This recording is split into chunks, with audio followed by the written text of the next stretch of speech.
मुकेश सहनी ने चुनाव से पहले एक और सच को कबूल करके बिहार के सियासी माहौल को गरमा दिया है। मुकेश सहनी ने एक इंटरव्यू में यह कबूल कर लिया है कि लालू यादव के राज में मल्लाहों पर खूब अत्याचार हुए।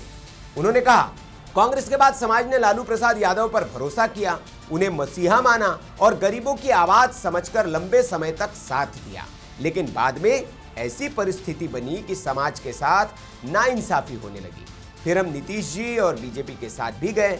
आज पूरे बिहार में निषाद समाज ने मुझे अपना भाई, बेटा और नेता माना है। हम बड़े लेवल पर लड़ाई लड़ रहे हैं और लोगों के जख्मों को भरने का काम कर रहे हैं। अब सवाल ये कि भाई जख्मों को भरने का आप काम कर रहे हैं, ये जख्म दिए किसने? आप ही स्वीकार कर लिए कि जख्म लालू प्रसाद यादव के सरकार के वक्त दिए गए जख्म हैं।